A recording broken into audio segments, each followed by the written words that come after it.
am leaving, and I will be my own man, the young man yelled at the elders in the hut. I will make my own way, and people will see me. The young man's eyes seemed to have darts coming from them as he looked at his older brother, who stood with head bowed and arms to his side at the back of the hut. We do not want to stop you from leaving, spoke the elders. We only ask for you to wait until the rains have gone, no more than 2 months. No, I will not wait. I want to be my own man now. I want people to know that I too am great, and I too am to be honored, that I am not just the younger brother. Only wait, so we can send you with the words of introduction to other villagers. I don't need your words, the young man's eyes flashed. I will make my own way. I can fight and hunt as well. I am gone.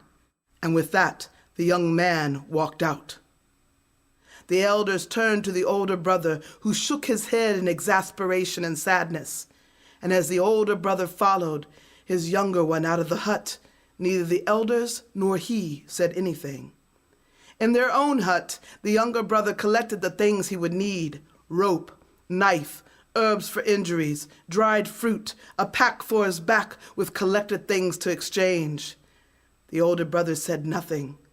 When the younger brother was done, he looked at his brother. Anything to say? The older brother was quiet. I thought not. Now that I have determined my own steps, you have no words. All your words are about and for you. Brother, only wait until the rain is gone. The younger brother scoffed, and the older brother went on. Have I done something to you? Done something to me? No, brother.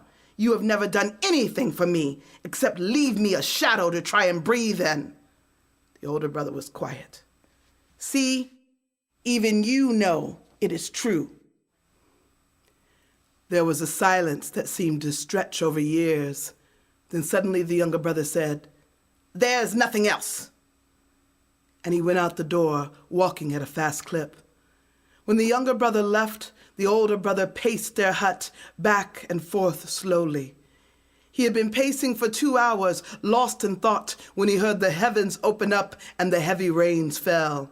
He could see this was a blinding rain, and he knew it was only the start of the rainy season. It would soon let up to breathe, and then return harder. The older brother began to gather his own things.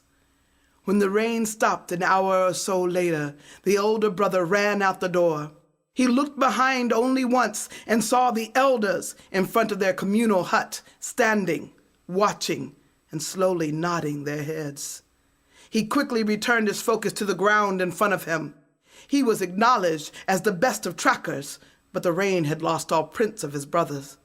He leaned over the side of cliffs and yelled down, Brother! Brother! There was no answer. He climbed some of the trees with denser foliage, but was not rewarded with his brother hiding in them. He peered into darkened caves and called, Brother! Brother! But again, no answer. What have I done? Thought the brother. Am I the cause of this great anger? Does he not know how well he is regarded because he is my brother? This thought pierced his heart. That was the point exactly. He had been all about himself. The older brother came to the place where the great boars were captured. He carefully made his way to each of the large pit traps and called down, Brother! Brother! But no answer from any of them. Then he came to the biggest trap, his trap. He smiled, remembering the great boar he had pulled from this pit. It was larger than any had seen in many years. In piercing the boar in the pit, the boar had fought hard and had lost. He had brought the boar up from the deep hole after wrapping ropes around it and then carried it home on his broad shoulders. Oh, how the women danced around him that night, offering him whispers of what they would give. Many a home wanted him as their son-in-law at that moment, and he reveled in their admiration, leaving only a shadow behind for someone to follow in. His smile disappeared, and his brow furrowed. This was who he had become, a man too big for anyone to be seen beside. He yelled down the pit, Brother! Brother! Nothing. The older brother sat back on his haunches and yelled to the heavens, Brother! Brother! And he heard it. faintly. "I am here." The older brother turned to his belly onto the ground and yelled, "Brother?" "It is me." "I will send down rope." "No, my leg will not move. Leave me here." "Never. I will come get you." Although hearing the weak protest of the younger, the older brother began to work. He tied the rope around a nearby tree and made sure the knots were secure. He threw the rope down the pit and climbed down. "I don't deserve to be rescued. Leave me here," the younger brother said, turning his face aside. The older brother turned the younger's face until they were eye to eye and said, "I don't deserve to be your brother. Let us go home." The older brother lifted the younger and placed him upon his back. "Hold on." Then slowly, the older brother climbed hand over hand. It was a slow climb with the extra weight, and they had not gone far before the heavens again opened and the rains poured down, much worse than before. Their climb slowed again with mud rushing down into the pit, getting into the older brother's eyes. No matter how the younger brother wiped it away, the mud continued. A crack ripped through the sky and the lightning was almost blinding. Then the rope became slack and the brothers were going back down. Try as they might to grab the sides of the pit or stray roots, they were falling fast.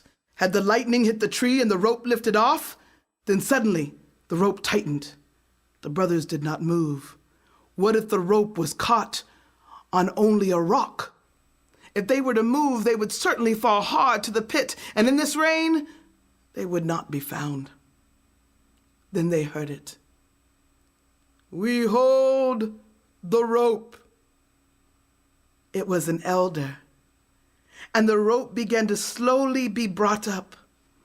The brothers could imagine the frail arms with the rope wrapped around them as they pulled, showing the veins and arteries under the strain. They could see those hands wrinkled with time, but with just enough strength to work in community and pull up a rope. When the brothers reached the top, two of the elders reached out and took the younger brother and pulled him over the top. Then, with a surge of near impossible energy for their age, they pulled up the older brother. Many years later, the younger brother's nephew looked up to his uncle and said, "Why do the elders have burns on their arms?" "Because the elders hold our rope," said the younger brother. And as he picked up his nephew and set him on his shoulder, "As one day I will hold the rope for you." When William Carey made the commitment to be a missionary in India, he said to his church brethren, "I will venture to go down, but remember that you must hold the ropes."